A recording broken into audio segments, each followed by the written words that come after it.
looked over into the one car garage because I felt something, and it was a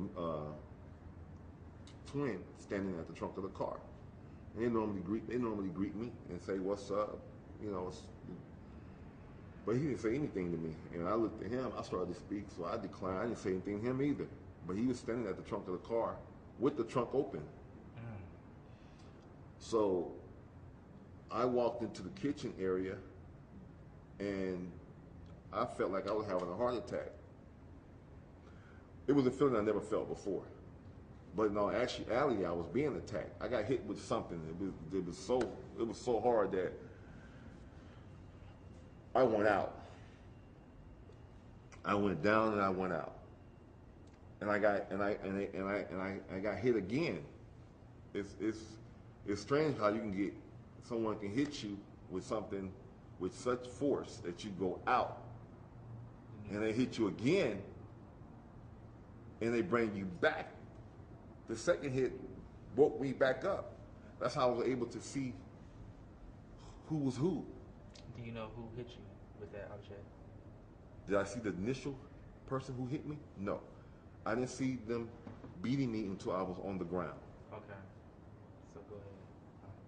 You got hit the second time, and then what? I was gone after that. I heard Karen's voice in the distance saying, kill him, kill his ass. Karen was instructing the guys to kill you. In the distance. So all four guys, or? Will, Sass, Migo, Twin. All beating you? All beating me, savagely. With objects and with fists? With objects. Wow. Wow. The only thing I can do was I just laid down like I was going to sleep. Did you fight back at all? I didn't have I mean, Jesse James me. How can I fight back? All right, absolutely. The first blow was. How long did this beating occur? I didn't know. I was gone. I never knew I was in the trunk. I never knew nothing. So let's get to the trunk. They beat you. You hear Karen's voice. Did you hear anybody else's voice? I heard her voice right before the brink of me going unconscious. Did you hear anybody else's voice saying anything? Because y'all didn't find anybody else? Just, I saw faces when I went down, and the second hit brought me back, and I saw faces, and it was beating me, and that was it. Now you say you didn't see Alante. They obviously put you in the trunk. Then what? I'm oblivious. The only thing I knew, the next thing I knew, I didn't know what I was doing, but it came knowledgeable to me that I was inhaling. But I didn't know that I was inhaling because it was such a long inhale. I was coming back from wherever I was, and I didn't see anything but lights. Who was driving the car? Twin was driving the car, and it was a car following him, which was Sass' car. He had a black.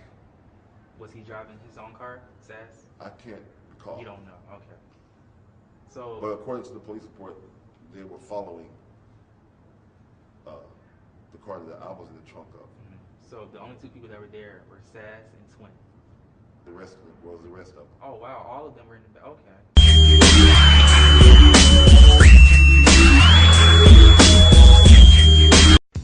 Welcome to the Random Site, and this would be your host, Carol D. Mitchell, with a special report regarding a main character on Love and Hip Hop Atlanta. Out of Cherokee County, Georgia, once upon a time, there was a lady named Karen Lynn King on 11 Alive's Fugitive of the Week for a June 27th, a time ago. King was wanted by the Cherokee County Sheriff's Office for kidnapping with bodily injury, aggravated assault, and aggravated battery after officials said she was involved in the severe beating of an ex-boyfriend. The Sheriff's Office got involved in the beating investigation after receiving a call from Cleburne County. Yes, ladies and gentlemen, it happened once upon a time ago on March 4th.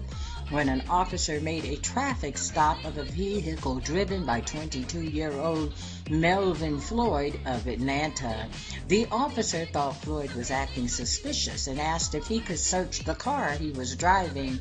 The driver consented to the search, and when the officer was actually shocked, he opened the trunk to find a man lying there beaten and bloody. Lieutenant Jamie Gianfala said the man in the trunk, 44-year-old Lyndon Smith of Alabama, suffered severe fractures to his face and ribs. Lieutenant Gianfala said the officer who found him probably saved his life. Mr. Smith was going to be transported in the trunk to Alabama to an apartment complex and left to fend for himself, he said. Without medical attention, the way he was beaten, the severity of it, he would have passed away. Alabama officials contacted Cherokee County investigators after they learned the beating may have occurred at a residence in the Bridge Mill subdivision in Canton. Investigators went to a home on Gold Mill Ridge where they found evidence of the beating and an attempt to clean up the crime scene. There were signs of a struggle that took place there, Lieutenant Gianfala said. In the 3 months following the crime, 4 more suspects were arrested. Will Cortez Robinson, 24, of Atlanta, and Robert Silver, Jr. of Atlanta were arrested by the U.S. Marshal Services. On May 12th, Alante Lyndon Smith, 17, of Canton, was arrested in Woodstock. And on June 8th, Lyndon Alik Smith, 23, of Atlanta, was arrested in Miami, Florida. The Smiths are brothers and the biological sons of the victim. All the suspects are charged with kidnapping, aggravated assault, and aggravated battery, Lieutenant Gianfala said. The beating stemmed from an argument over money. Investigators said the only suspect who was involved in the beating, who is not in custody at that time, was Karen King. She is the victim's ex-girlfriend and mother of Alante Smith. She was an active party in the beating itself, they said.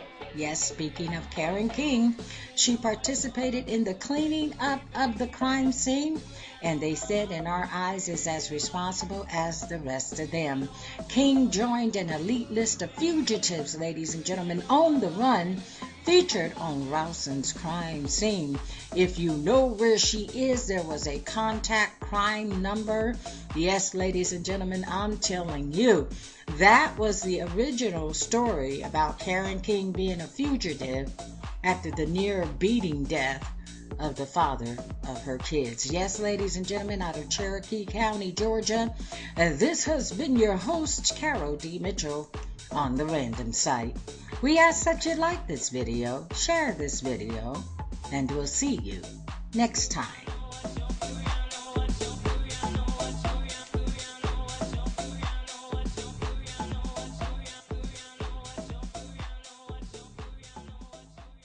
Okay guys, so here's the deal. If you want to see the selfie of your boy Lyndon Smith, the father of Sass, who was brutally beaten by a group of men, if you want to see him on the stretcher after that horrific, thunderous ass whooping that they put on him, click the link below, visit my blog. You can see him laid out on the stretcher being helped by the paramedics and whatnot after he was found in the trunk of a car being transported from state to state. Selfie was out there on the internet, so I made sure to go ahead and post it on my blog for you guys to see. It's right there at the top of this particular article. Now with that said, Scrap DeLeon posted a bunch of stuff onto Instagram.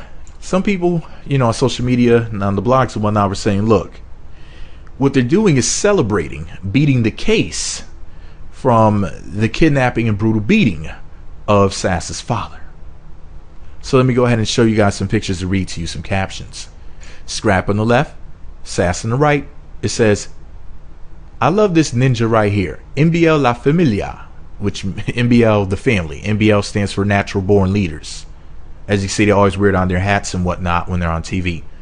Hashtag spilling juice, hashtag problem, hashtag sass, hashtag fuck swag, hashtag long live Dolla, hashtag my brother's keeper. That's a lot of hashtags. Anyways, in this selfie right here, it reads, they tried to put us away for a long time, but Allah had other plans, so much to smile about, a bunch of more hashtags. Now this one right here, it clearly says die and kill for what I love, and do it with a smile.